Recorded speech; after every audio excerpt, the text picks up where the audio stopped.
to the Citizen channel. You're all staying safe and well, and a continuing feature that I'm running all 2025-26 season, and it's called Match Day, and we're looking at Match Day 4 today, which if you look at the 2025-26 season is against Manchester United at the Etihad. So I've looked back at Match Day 4s where City have been at home, and of course all these are way back in time, some over 70 years ago, so there's not a great deal of match reports on these. So we're going to have a look at three. We're going to have a look at all three that took place between 1908, 1925 and 1955. So three Match Day 4s of a City at home to United, one of course at Hyde Road and the other two at Main Road.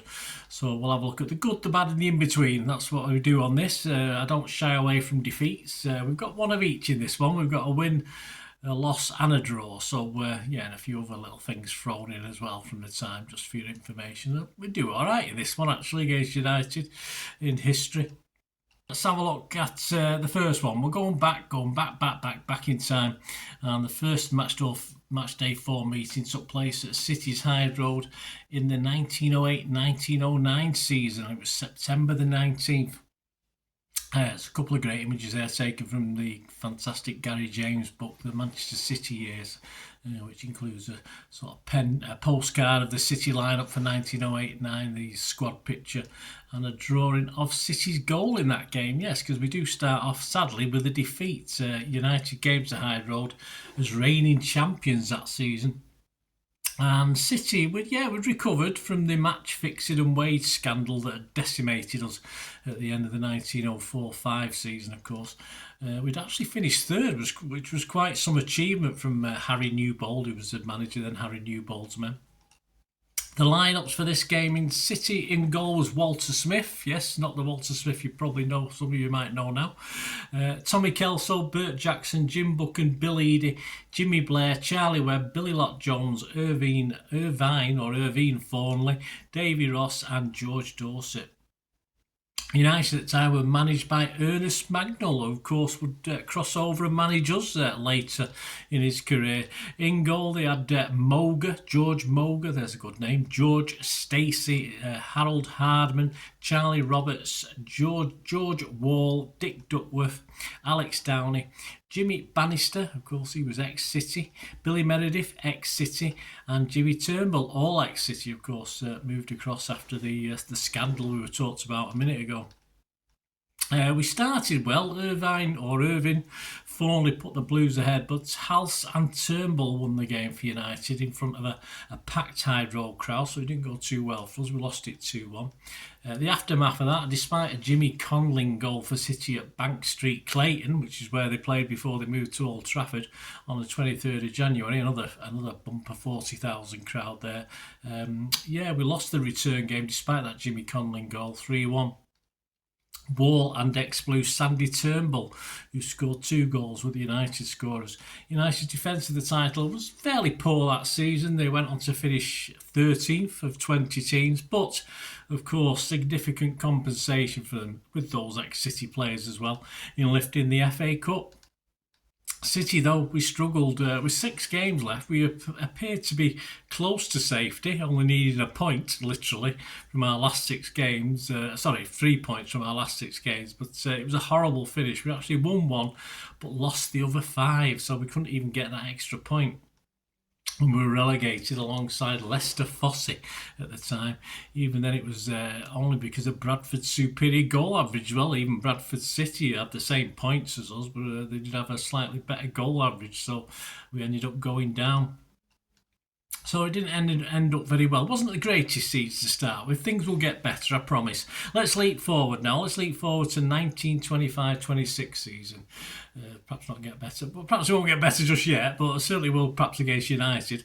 And this is, if you think about it, is exactly 100 years ago as a Match Day 4 from our Match Day 4 in season 2025-26. By that stage, we've been an ever-present City in Division 1 for a few years after we'd bounced back immediately from that 1908-9 relegation we just talked about. Usually we were in the top half of the table. We were actually runners-up in 1920-21 season. And United had only just returned to the top division after spells in Division 2. We, of course, were now playing at Main Road and managed by David Ashworth. John Chapman was United's boss. As ever, high hopes for City before this season. It never always was, even in the 90s and the O's and whenever it was. Anyway, a crowd of anywhere between 63,000 and 66,000, depending who you read or what stats you believe, witnessed match day 4 and the Manchester derby at Main Road. With United, of course, the season previous in Division 2, this was the first derby for 4 years and a record crowd, as you'd expect, because it was in the bigger ground of Main Road for the first ever Main Road derby. The lineups that day for City: in goal, Fred Mitchell, Sammy Cookson, Phil McCloy, Sam Sharp, Sam Cowan, Chris Pringle, Sam Austin, Chris Pringle, Merry Christmas, Sam Austin, Jack Warner, Frank Roberts, Tommy Johnston and George Hicks. For United, you had Al Stewart in goal, and you had Frank Barson, Jack Silcock, Charlie Moore, Frank Mann, Ray Brennan, Joe Spence, Jimmy Harrison, Frank McPherson and Charlie Rennicks. Tom Smith as well. Nearly forgot Tom Smith. Sorry, Tom, nearly forgot you. Against a run of play in this game, United took the lead through Charlie Rennicks himself, but deservedly late on. Sam Cowan got an equaliser for City with a header from a very tight angle to give us a share of the points, which we thoroughly deserved. Sam Cowan had been a recent acquisition at centre-half, and the Athletic News at the time, one of the big papers, described his goal as a masterpiece in headwork and judgment. Yes, of course it was. The aftermath: well, City would batter United twice this season in the rematches and in an FA Cup semi-final, despite having no manager, with the sacking of Ashworth. Yes, players' cigarette cards of action there from this semi-final at Bramall Lane. On the 23rd of January at Old Trafford in the return league match, a crowd of 48,657. It ended, yes, United 1, City 6. Yeah, so can't beat a 6-1, can we? Rennicks, again for United, scored, but who put ball in United's net? Well, Billy Austin, Frank Roberts got 2 each, and George Hicks and Tommy Johnson. And City has actually led 3-0 at half-time. 6-0 with a couple of minutes to go until that Rennicks goal gave him a little bit of consolation at the end. Browell with 2, and Roberts scored in a 3-0 FA Cup semi-final win at Bramall Lane that season as well. But in typical City style, it was to end a season in disappointment for City, who not only lost the FA Cup final, but after years of being fairly solid, as we talked about in the first division, we got ourselves relegated, to the delight of United, done well to get a 9th place on their return to the top flight. So a bit of a mixed bag, that one, but joy for both clubs in the next season we're looking at, because we're looking at match day 4, looking at season 1955-56, where both Manchester clubs sort of ruled England, probably ruled the world at the time. Previous season we'd suffered defeat to Newcastle, of course, City in the FA Cup final, but both Manchester clubs have been well matched as far as league position was concerned, with just 1 point between us. United had finished 5th, City had finished 7th, but City United had met 3 times, once in the FA Cup, with City winning all 3 of them, so we're doing really well with the Revy plan and this sort of thing. Matt Busby was trying to get to grips, because he was their manager at the time, without City playing against them. And match day 4 of the season 55-56 will also see a City win in front of 59,192 at Main Road. Les McDowell was then the City manager, and as mentioned, Matt Busby was at United. The lineups that day: in goal, Bert Troutman. Defenders: Dave Ewing, Roy Paul, Ken Brannigan, Roy Little. In midfield, Billy Spirdle and Ken Barnes, and up forward, Paddy Fagan, Joe Hayes, Don Revett and Bobby Johnston. For United, it was Ray Wood in net, Bill Fowkes, Mark Jones, Roger Byrne, Eddie Lewis, Jackie Blanchflower in midfield with Freddie Goodwin, Jeff Whitefoot and Duncan Edwards, and up front, Albert Scanlon and Colin Webster. On the day, Joe Hayes was the difference for the teams, as we won just 1-0 with a Joe Hayes goal. But Matt Busby had shown that there wouldn't be such a pushover for us this season as they were last. And of course, they would show the league that they were going to be a pushover as well. The aftermath of this is on their way to their league title. In the return game, United beat City for the first time in 4 seasons on the 31st of December at Old Trafford in front of over 61,000. 2 second-half goals by Violet and Taylor for United cancelled out Jack Dyson's goal for City. To complement eventual United's league win, they strolled to it by 11 points clear of Blackpool, so they absolutely battered everyone else, to be honest with you. Well clear of the second spot. City did well in fourth, but more importantly, of course, we would win the FA Cup, but done in this famous kit, of course. Win the FA Cup for the second time in our history. So, yeah, Manchester was certainly the top dogs of English football, and as I said, probably world football at the time. Has it happened since? Probably, yes.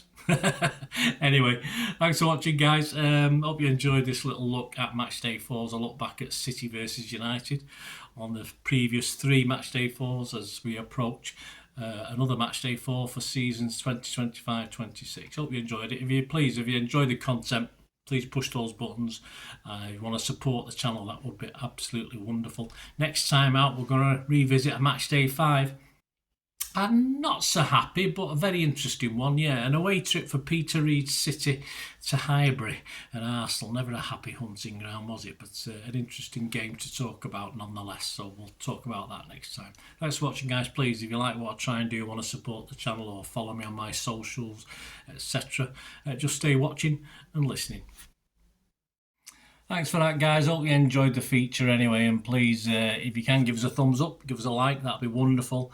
And if you're not already a subscriber, it'd be great if you could subscribe. It's absolutely free. Also, check out all my social media links. They'll be in the description and comments below if you want to follow me on TikTok, Instagram, X, Facebook. We can chat on there and do all things City, of course. Also, if you're into film and TV, don't forget a lot of this channel is film and TV stuff. I love me film and TV like I do City. So if you're into that, have a look. Or if you know someone who might not be that bothered about the football but likes film and TV, give them a kick in my direction. I'll be very grateful. And special thanks as ever to supporters of the channel. Piat6505. They've got a little eBay shop selling film and TV memorabilia mainly, including books, magazines, posters, lots of posters, and they do have some City stuff as well that they've purloined off me over time, so there'll be a few bits and pieces, probably more going on as well. So have a look at Piat6505 on eBay. And yes, if you do go onto eBay, and if you're a member, we do have memberships, 99p a month. You get early access to all my vlogs, so as soon as I do them, you get them. Sometimes it could be months before they're published generally, so a lot of the history stuff, so you have access. The membership gives you access to that. It gives you 10% extra off at Piat6505 if you want to buy any of that memorabilia. That's all that you can actually gain that from being a member. And support the channel. That's a great way of supporting the channel, of course, like watching the ads on the original thing that you've seen now, my original feature. That'd be fantastic. So yeah, also before we go, podcasts. If you like your podcasts, I do a podcast with Mike Long in South Korea. It's called Bolt from the Blue in our 8th season. Yeah, we've had some good fun on there. We're trying to have a bit of humour, generally look at City's games as and when we play them, have a look back. So please check out that. It's on Soundcloud, Spotify, all good places you get your podcasts from. There you go, guys. Thanks for watching. Hope you enjoyed everything about this feature, and you didn't mind me asking you about this at the end. And please, all I ever ask for you is to stay safe, everyone, especially you Blues.